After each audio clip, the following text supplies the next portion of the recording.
কি গো তুমি বসে আছো কিনা? কি হয়েছে? কি করব? মেয়েটা ভাতও খেতে চায় না, লুডুস আর পাস্তা আছে, ওকে ডাক দেই দেই কি খেতে চায়। কই গেছো? বাইরে মনে হয়ে গেছে। স্বামী, আম্মু কই গেছিলে তুমি? আরে একটু বাইরে খেলতে গেছিলাম। তোমার আম্মু তোমাকে খুঁজতেছে। কেন? তুমি তো ভাত খেতে চাও না, পাস্তা আর লুডুস আছে, কি রান্না করে দেবো বলো? আমি পাস্তা খাবো, আমি লুডুস খাবো না। চলেন পাস্তা রান্না করে দেই, আর কিছু করার আছে? আমার পাস্তার জন্য কি সব আছে? কেন, সস ছাড়া কি পাস্তা খাওয়া যায় না? না আজকে আমি সস ছাড়াই রান্না করে দেবো। না না আমি খাবো না তাহলে। আচ্ছা, সস আছে। ছোট বাচ্চারা বুঝি এমনই হয়, দেখেন আমার গলা ধরে আছে পাস্তা খাওয়ার জন্য। ওরাই এমনই। এই স্বামীর আব্বু দেখেন পাস্তা কিনে আনছে বাজার থেকে, আর আমি যেভাবে পাস্তা রান্না করি আপনাদের সাথে সেভাবেই শেয়ার করব। পানি গরম হয়ে আসছে, এখন আমি পাস্তাগুলো সেদ্ধ করে নিব।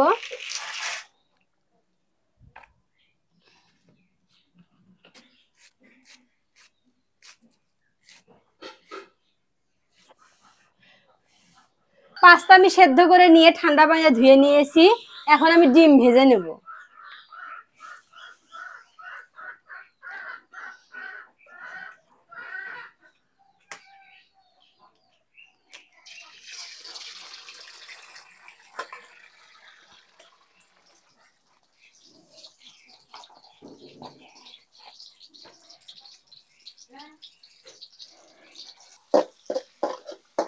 ডিম ভাজা শেষ, এখন আমি তুলে নেব। মুখে যেন ভালো লাগে সেই জন্য পেঁয়াজ আর কাঁচামরিচ দিয়ে দিয়েছি, একটু শুকনো গুঁড়াও দিয়ে দিব। এখন আমি একটু সস দিয়ে দিব। এখন আমি ডিমগুলো দিয়ে দিব।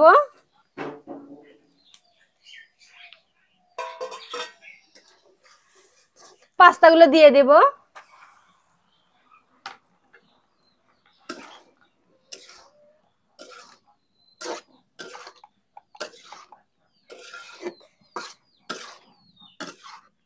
স্বামী, মনে হচ্ছে অনেক সুস্বাদু হবে।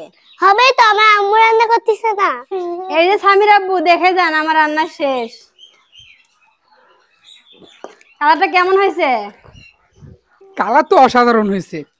তোমার হাতের রান্না অসাধারণ হবে না কালার, এটা কথা হইলো? এখন আমি নামিয়ে নেই। এই যে স্বামীর আব্বু দেখেন আমার পাস্তা রান্না একদম শেষ। কত সুন্দর হয়েছে দেখছো? ফাইনাল লুকটা কেমন হয়েছে?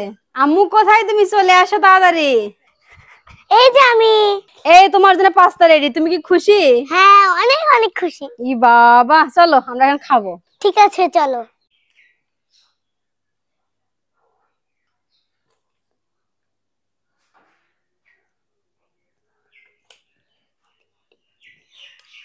অনেকে অনেক ভাবে খান, তো আজকে আমি আমার মতো করে রান্না করছি, আর এভাবে খেয়ে দেখি কেমন লাগে।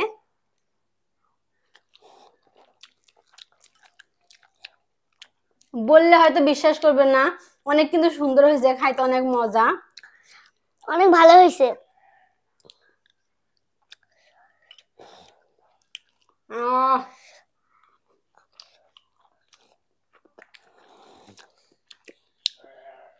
গরম গরম খাইতে অনেক ভালো লাগছে, তাই না? সোনামণিরা, তোমরা যদি এই পাস্তা খেতে চাও তোমাদের আম্মুকে বলে দিবা, তোমার আম্মুরা বানিয়ে দেবে। আর আমাদের ভিডিওটা যদি ভালো লাগে অবশ্যই লাইক কমেন্ট শেয়ার করে দিবেন। সবাই ভালো থাকবেন, সুস্থ থাকবেন, খোদা হাফেজ।